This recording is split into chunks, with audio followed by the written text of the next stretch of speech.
अस्सलाम वालेकुम। उम्मीद करता हूँ आप सब लोग खैरियत से होंगे। आज हम जावास्क्रिप्ट के अंदर स्ट्रिंग के बारे में पढ़ने जा रहे हैं कि जावास्क्रिप्ट के अंदर स्ट्रिंग हम क्यों इस्तेमाल करते हैं और ये इतनी ज़्यादा इंपॉर्टेंस क्यों होती है। और आज हम जितने भी पॉइंट्स के बारे में यहाँ पे डिस्कस करेंगे वो तमाम के तमाम बहुत ज़्यादा इंपॉर्टेंट्स हैं। आप जब भी प्रोग्रामिंग लैंग्वेज सीखेंगे तो इन पॉइंट्स की आपको ज़रूर पड़ेगी, या आप कोई भी जब प्रोग्राम बना रहे होंगे तो आप इनसे गुजर कर एक बार ज़रूर जाएंगे। तो चलिए हम सबसे पहले देख लेते हैं कि स्ट्रिंग क्या है।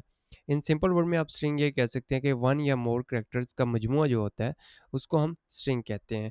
जैसा कि हमारे पास स्ट्रिंग के अंदर डिफरेंट चीज़ें हो सकती हैं, नंबर्स भी हो सकते हैं, सिंबल्स भी हो सकते हैं और लेटर्स वगैरह भी हो सकते हैं। और जावास्क्रिप्ट के अंदर स्ट्रिंग जो है वो प्रिमिटिव डाटा टाइप्स है। और इसी तरह जो जावास्क्रिप्ट के अंदर हम इसको सिंपल वर्ड में ये कह सकते हैं कि हम टेक्स्ट के ऊपर मैनिपुलेशंस करने के लिए जो है वो स्ट्रिंग को इस्तेमाल करते हैं। तो उसके बाद हमारे पास जो दूसरा पॉइंट है वो ये है कि हम जो स्ट्रिंग को वो कैसे लिख सकते हैं या कैसे राइट कर सकते हैं। उसके लिए हमारे पास तीन ऑप्शंस है या तीन वे हैं जिनके ज़रिए हम स्ट्रिंग को लिख सकते हैं या स्ट्रिंग को डिफाइन कर सकते हैं। तो उसके लिए सबसे पहले हमारे पास सिंगल कोट्स हैं। तो हम सिंगल कोट्स के ज़रिए भी जो है स्ट्रिंग को डिफाइन कर सकते हैं, जैसे कि हेलो वर्ल्ड। और इसी तरह हम सिंपल जो डबल कोटेशन के साथ भी स्ट्रिंग को डिफाइन कर सकते हैं, जैसा कि हेलो। तो जो हमारे पास तीसरा वे है स्ट्रिंग को डिफाइन करने का है वो है बैकटिक्स। सो आप बैकटिक्स की मदद से स्ट्रिंग को डिफाइन कर सकते हैं। तो इसलिए जो अभी ये मुझे एरर दे रहा है ये मेरे कंपाइलर्स का इशू है। तो मैं इसको रिजॉल्व करने के लिए कॉलन लगा दूंगा, क्योंकि जो कॉलन है वो ये इंडिकेट करता है कि ये वाली जो है यहाँ पे ये लाइंस एंड हो जाती है या यहाँ पे ये सिंटैक्स या स्टेटमेंट्स एंड हो जाती है। इसलिए हम इसका यूज़ करते हैं। तो जो हमारे पास तीसरा ऑप्शन है वो ये है कि हम स्ट्रिंग को वेरिएबल के अंदर कैसे स्टोर कर सकते हैं ताकि हम उसको डिफरेंट चीज़ों में यूज़ कर सकते हैं, उसको मैनिपुलेट कर सकें।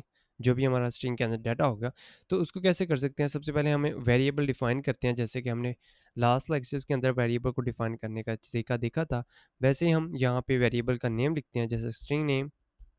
आप कोई भी नेम दे सकते हैं यहाँ पे।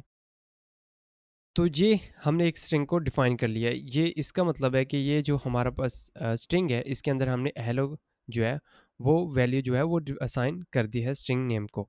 तो इसी तरह आप डिफरेंट तरीके से जो है वेरिएबल को स्ट्रिंग को डिफाइन कर सकते हैं, जैसे कि हमने ऊपर डिस्कस किया। तो उसको डिफाइन करने के लिए आप जैसे कि यहाँ पे सिंगल कोट्स का भी इस्तेमाल कर सकते हैं और बैकटिक्स का भी इस्तेमाल कर सकते हैं। जी, तो हमारे पास जो चौथा ऑप्शन है वो ये है कि हम स्ट्रिंग को कैसे जोड़ सकते हैं या कनकैटिनेट कैसे कर सकते हैं। तो उसको कनकैटिनेट करने के लिए हम स्ट्रिंग को कनकैटिनेट क्यों करते हैं, जैसे कि हमारे पास फर्स्ट और लास्ट नेम है तो हम उसको कनकैटिनेट करते हैं, यानी को उसको जोड़ते हैं उस ताकि यूज़र को उसका फुल नेम शो करवा सकते हैं। तो उसको करवाने के लिए हम सबसे पहले स्ट्रिंग जो हमारे पास डिफाइन होंगे उनके अंदर प्लस का ऑपरेटर इस्तेमाल कर देंगे और उनको लेफ्ट और राइट के अंदर वैल्यूज़ दे देंगे। तो लेफ़्ट और जो हमारे पास लेफ़्ट और राइट के अंदर वैल्यूज़ होंगी वो इस ऑपरेटर की मदद से यानी प्लस के ऑपरेटर की मदद से वो दोनों वैल्यू जो हैं वो कनकैटिनेट हो जाते हैं, जैसा कि हेलो वर्ल्ड। तो जैसे कि आप देख सकते हैं कि इसने जो हमारी वैल्यूज़ को हैं उनको कनकैटिनेट कर दिया है या जोड़ दिया है।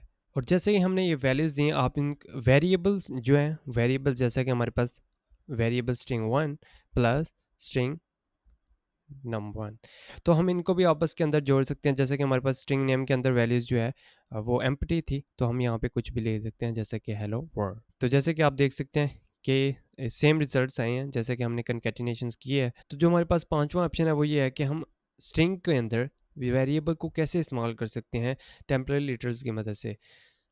तो उसको इस्तेमाल करने के लिए हमारे पास जैसा कि हमने बैकटिक्स के बारे में पढ़ा कि हम बैकटिक्स की मदद से भी स्ट्रिंग को डिफाइन कर सकते हैं। तो हम वहीं पे यहाँ पे बैकटिक्स का इस्तेमाल ही करेंगे। तो बैकटिक्स आप जैसे ही इस्तेमाल करेंगे तो उसके अंदर आप कोई भी वैल्यू जैसा कि हमने हेलो वर्ल्ड लिखा या हमारे पास जो है यूजर नेम इज, तो हम यहाँ पे अब जो हमारे पास वैल्यू है या फॉर नंबर हमारे पास जो फर्स्ट नेम है उसके अंदर जो हमारे पास वैल्यू है, तो हमारे पास जो वैल्यूज़ है फर्स्ट नेम है हम इसको कनकैटिनेट करना चाह रहे हैं या इसके अंदर हम स्ट्रिंग के अंदर अपने वेरिएबल को इस्तेमाल करना चाह रहे हैं।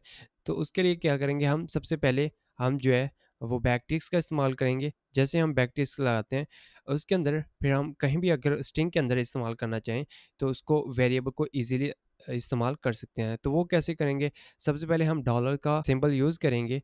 डॉलर का सिंबल करने के लिए हमारे पास जो कर्ली ब्रैकेट्स हैं, हम उनका इस्तेमाल करेंगे और उसके बाद हम जो कर्ली ब्रैकेट्स के अंदर हैं, वो हम अपने वेरिएबल का जो नाम है, उसको पास कर देंगे। तो जैसे हम वेरिएबल का नाम पास करते हैं, तो हमारे पास जो है वो वैल्यूज़ आ जाती हैं। तो इट मीन्स कि हम इसको वेरिएबल के अंदर बैकटिक्स लगाने की मदद से कहीं भी इस्तेमाल कर सकते हैं। जैसा कि हम इसको यहाँ भी इस्तेमाल कर सकते हैं, सिंपल हम इसको ऐसे इस्तेमाल, तो हम इसको कहीं भी इस्तेमाल कर सकते हैं स्ट्रिंग के अंदर। जी, तो हमारे पास जो छठा ऑप्शन है वो ये है कि जब हम कोट्स का इस्तेमाल करते हैं या अपॉस्ट्रोफिस का इस्तेमाल करते हैं, तो उसको हम कैसे इस्तेमाल करें? कि हालाँकि हम जो स्ट्रिंग को डिफाइन करते हैं वो डबल कोटेशंस के साथ भी करते हैं और सिंगल कोटेशंस के साथ भी करते हैं। तो इन दोनों के अंदर जो इश्यू आता है वो ये आता है कि जब भी हम किसी भी पैराग्राफ के अंदर ये लिख रहे होते हैं कि हम जो ये अल्फाज हैं, ये स्पेसिफिक इस पर्सन के कहे गए हैं। जैसा कि हम यहाँ पे लिखते हैं डबल कोट, तो हम किसी भी जब अल्फाज को दोहराना चाह रहे हैं कि जब भी किसी पैराग्राफ के अंदर लिखना चाहते हैं, तो हम उनको डबल कोटेशंस के अंदर ज़ाहिर करते हैं। तो हमारे पास जो है वो डबल कोटेशंस के अंदर इशू आ गया कि हम इसको ऐसे नहीं लिख सकते। तो उसके बाद जो हमारे पास दूसरा इशू है वो ये है कि हम जैसा कि आई एम लिखते हैं, इन शॉर्ट फॉर्म में जब आई एम लिखते हैं, तो आई एम के अंदर हम सिंगल कोट्स के अंदर भी जो हमारे पास वो है इशू आता है। तो इसको रिज़ॉल्व करने के लिए हम इसको अल्टरनेट वे में इस्तेमाल कर सकते हैं। जैसा कि हमने जो ये अल्फाज लिखे हैं, जैसा कि हमने कहा था कि ये जो अल्फाज हैं ये स्पेसिफिक पर्सन के कहे गए हैं, तो हम इसको डबल कोटेशंस के अंदर लिखने के लिए हम यहाँ पे जो है वो सिंगल कोट्स को इस्तेमाल कर सकते हैं ताकि ये हमारा इशू रिजॉल्व हो जाए। लेकिन जब हम सिंगल कोट का इस्तेमाल करते हैं तो हमें जो इशू आता है वो आई एम के पास आ जाता है। मतलब हम जब भी उस सिंगल कोट्स को उस स्ट्रिंग के अंदर इस्तेमाल करना चाहते हैं, तो उसके अंदर जो है हमें इशू आ जाता है। तो उसको इस्तेमाल करने के लिए हम डबल कोटेशन का इस्तेमाल कर सकते हैं। जैसा कि हमने आई एम, ये दोनों इशू जो हैं वो रिजॉल्व हो चुके हैं। तो हमारे पास जो आठवां ऑप्शन है वो ये है कि हम बैक स्लैश की मदद से भी हम जो ऊपर हमें डबल कोटेशन या सिंगल कोटेशन के साथ इश्यूज आ रहे थे, वो हम इसके साथ इजीली सॉल्व कर सकते हैं। तो वो कैसे सॉल्व कर सकते हैं? जैसे कि हम स्ट्रिंग्स को है उसी फॉर्म में लिख देते हैं जिसमें हम जिस फॉर्म में हमें इश्यूज आ रहे थे, तो उस फॉर्म में जैसे ही हम लिखते हैं तो हमें इश्यूज आते हैं, तो उसके सॉल्व करने के लिए हम बैक स्लैश का इस्तेमाल करेंगे। तो आप जो है वो बैक स्लैश स्ट्रिंग से पहले लिखेंगे, कोई भी अंदर वाली कोटेशन जो होंगी उससे पहले जो है वो आप बैक स्लैश का इस्तेमाल करेंगे। तो इसी तरह हम यहाँ पे भी बैक स्लैश का इस्तेमाल करते हैं।